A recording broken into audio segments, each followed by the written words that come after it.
December 1978, a Melbourne, Australia television news crew filmed an object they claimed was a UFO. That film gave chilling credibility to an earlier report of an Australian pilot who disappeared after he radioed that he was being strafed by a UFO. Delta Sierra Juliet, affirmative. It's not an aircraft, it's... Are there UFOs in the skies over Australia and New Zealand?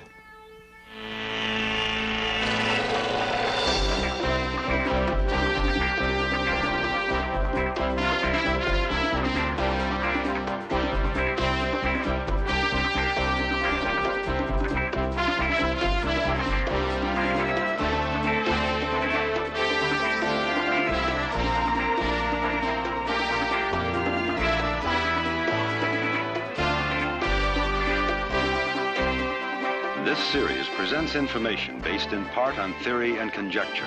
The producer's purpose is to suggest some possible explanations, but not necessarily the only ones, to the mysteries we will examine.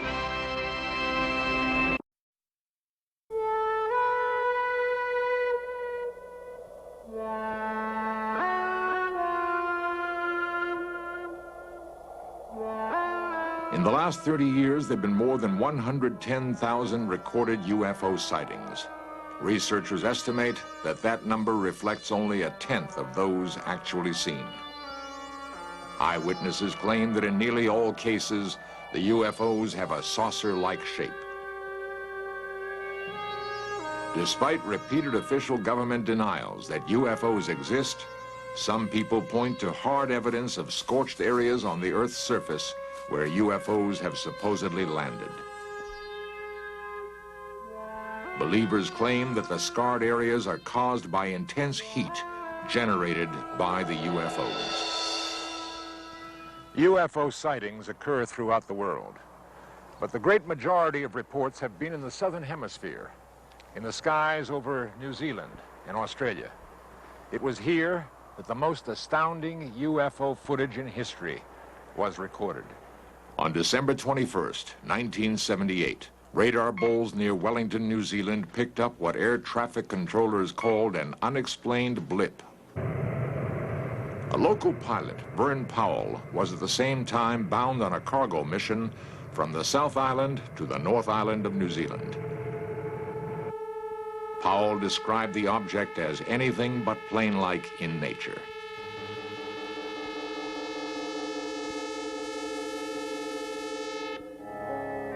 What was it that Captain Powell, a 35-year flying veteran, saw in that December night sky? Douglas Maben heads New Zealand's Mount John Observatory. Well, at that time that was taken, there were two very bright objects in the sky. One early in the morning was the planet Venus, seen in the mornings fairly close to the horizon. And during the night, from a little bit before midnight through to morning, the planet Jupiter was up in the sky, and it was very bright, though not as bright as Venus. So depending on the time of day or night when the photograph was taken, it could have been one of those two planets. People have been able to give us a fair enough description of the time and the position in the sky. They see these things, we're able to work it out, and every report I've had, we've had that sort of description, we've been able to identify it. The reports of these have been going on for so many years now, and if there's such an intelligent set of people about coming from outside the Earth that have been coming around all these times, I think by now they would have landed and introduced themselves. Others weren't so sure. Quentin Fogarty, a reporter for an Australian television station, was in New Zealand at the time of Vern Powell's flight. His station requested him to do a story on Powell's experiences. Together with David Crockett, a New Zealand cameraman, Fogarty decided to retrace the flight path of Captain Powell. In Search Of has recreated what happened to Fogarty on that fateful flight.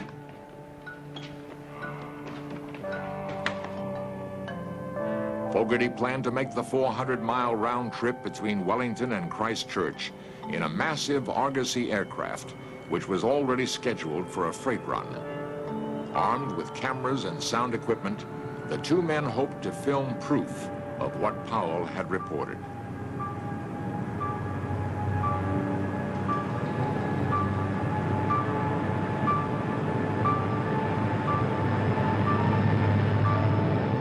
Fogarty realized that the chances of seeing what Powell saw 10 days earlier were remote, but he still had strange feelings about the flight.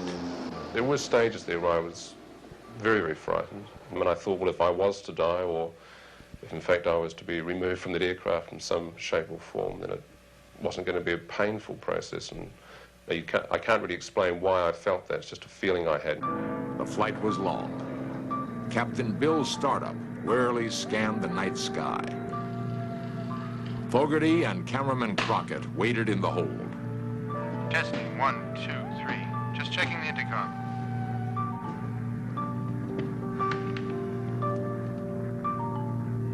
It may be a long night.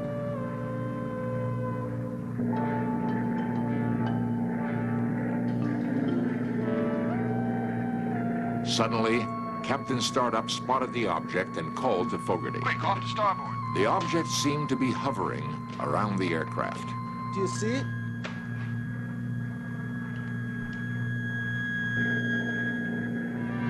Unable to get good camera position, Fogarty and Crockett raced up to the cockpit.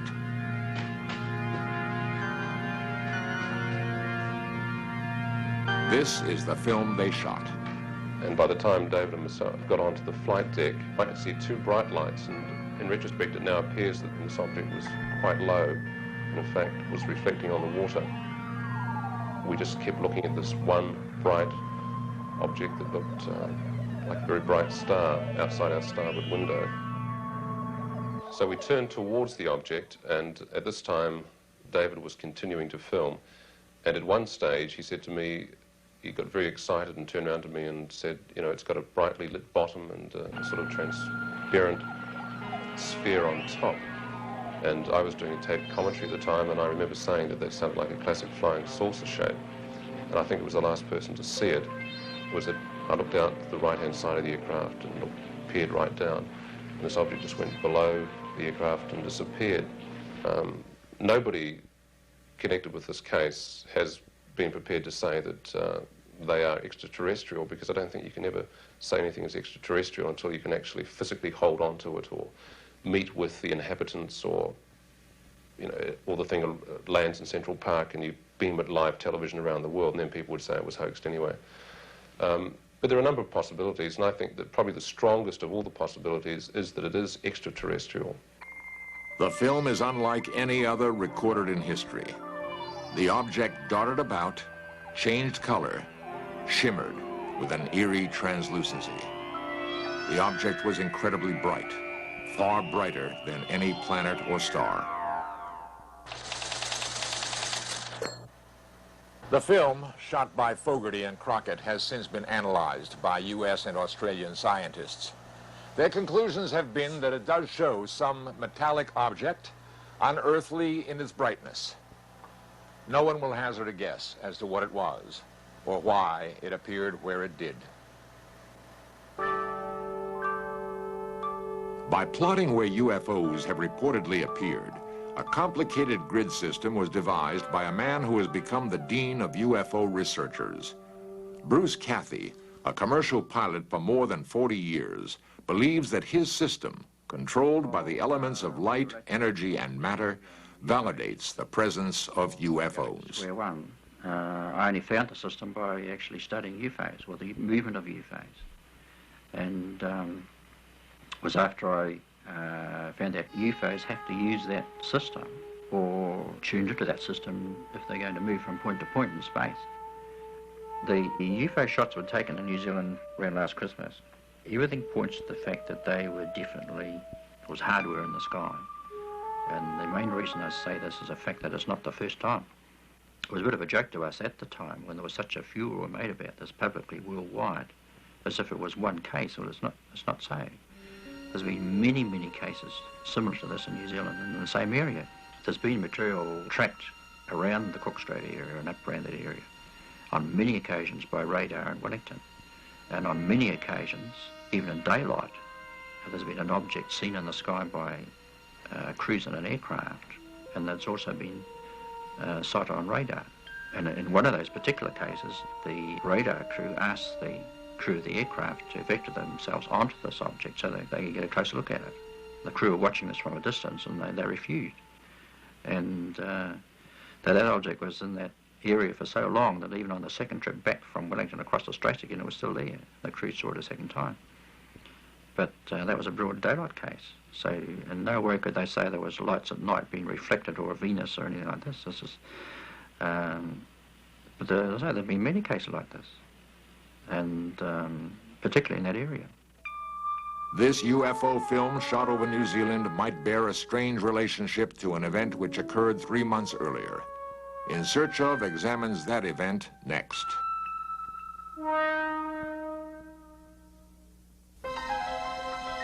October 21st, 1978.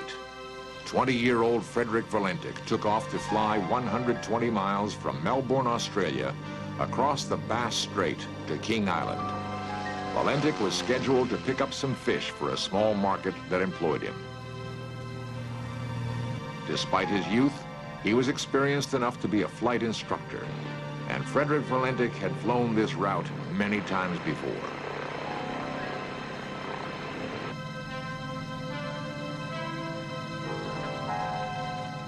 Delta Sierra Juliet, pilot to ground. Is there any known aircraft in my vicinity below 5,000 feet?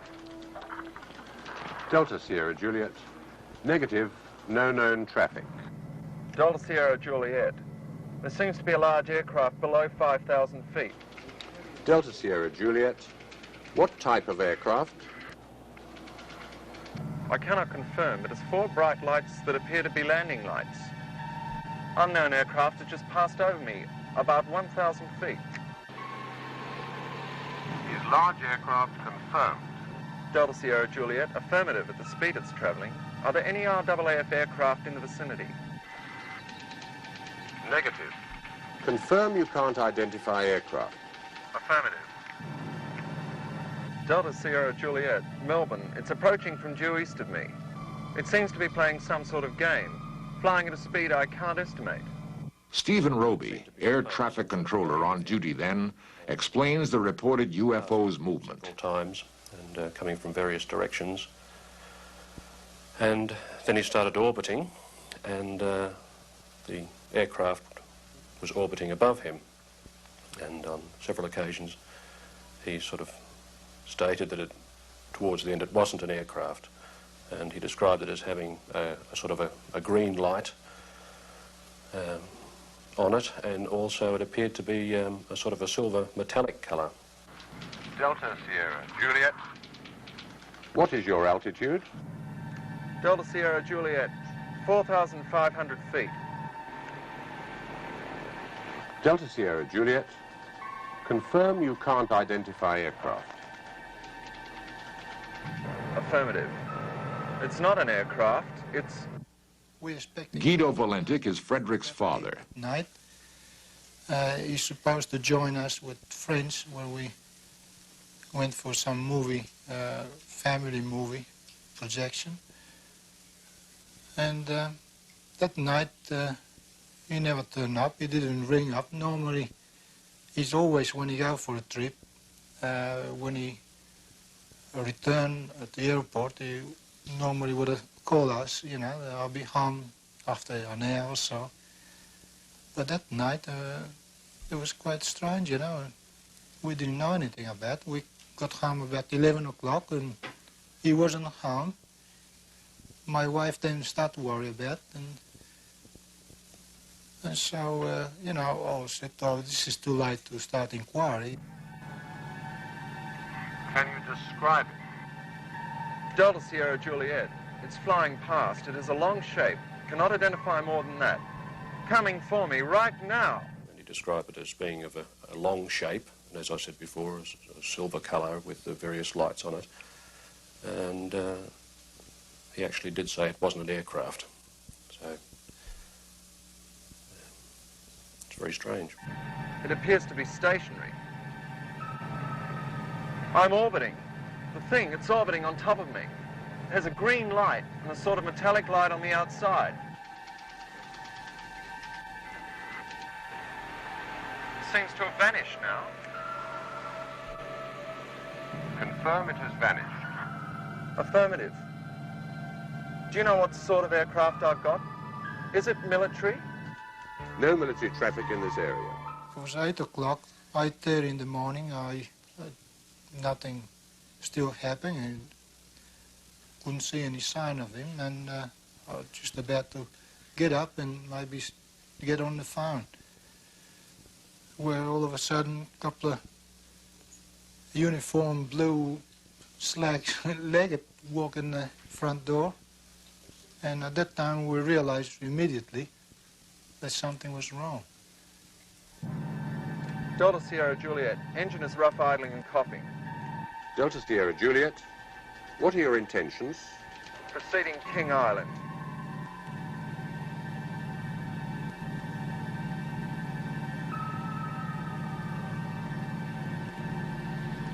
Delta Sierra Juliet, unknown aircraft now hovering on top of me. Finally, we lost contact with him in a very strange way. The communications he was putting out seemed to break. People describe it as a sort of a metallic sound, the last transmission that was sent from Delta Sierra Juliet. Delta Sierra Juliet. Acknowledge. Do you read me?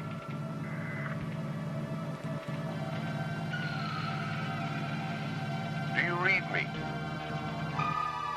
Delta Sierra Juliet. Repeat. Do you read me?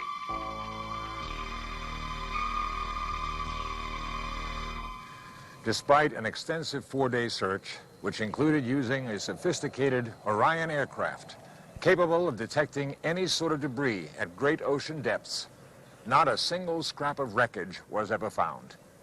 No hard evidence ever turned up that would explain the disappearance of Frederick Valentic.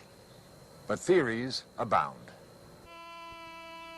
Some say that Valentic became disoriented and saw this lighthouse. A second theory is that he saw lights of fishing vessels and then, becoming disoriented, spiraled his plane into the ocean. Guido Valentic, Frederick's father, believes otherwise. Well, after Frederick reported this UFO incident, I inclined to think that it could be some intelligent life in the outer space, despite all the officials are trying to suppress this. Or really makes me very confused, because knowing Frederick what he radiated and knowing my son wouldn't make himself so ridiculous in stating things like that. So I'm inclined to believe that really must be something in the space that the general population may not aware to be. And I realized after his disappearance, which I couldn't have the opportunity before, how many calls I get from various parts of the world. And they really encouraged me to believe that he could be still alive, maybe with another intelligence in the space.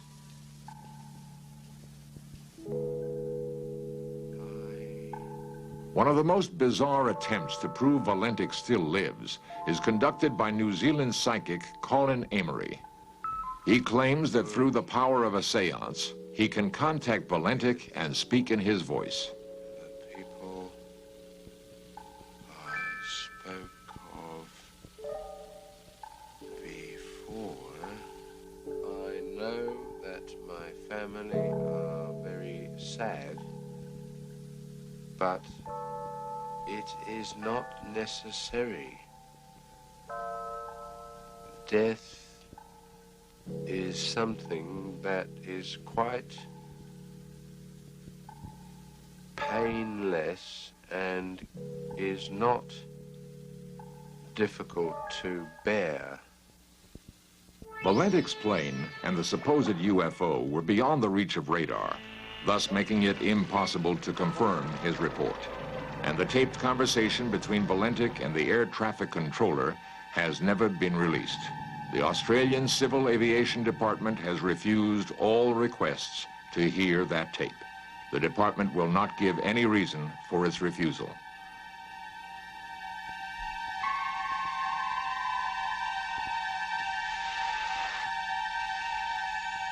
Delta Sierra Juliet. Acknowledge. Do you read me?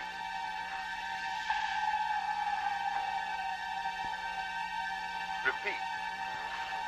Do you read me? There have been hundreds of planes that have disappeared without a trace. Valendic's disappearance is the single documented case where a plane has vanished after claiming contact with a UFO.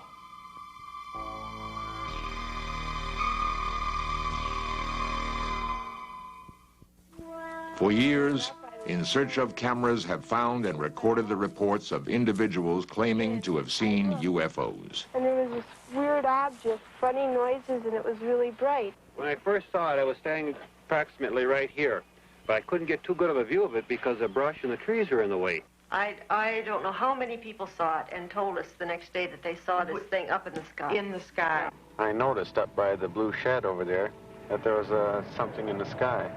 It was definitely right there. On the night of November 2nd, 1975, I was sitting here doing my homework, and I looked out the window, and right above the blue building, I saw a UFO come down out of the sky. All of these first-hand accounts, together with the strange occurrences in the southern hemisphere, only makes one wonder what really does exist in outer space.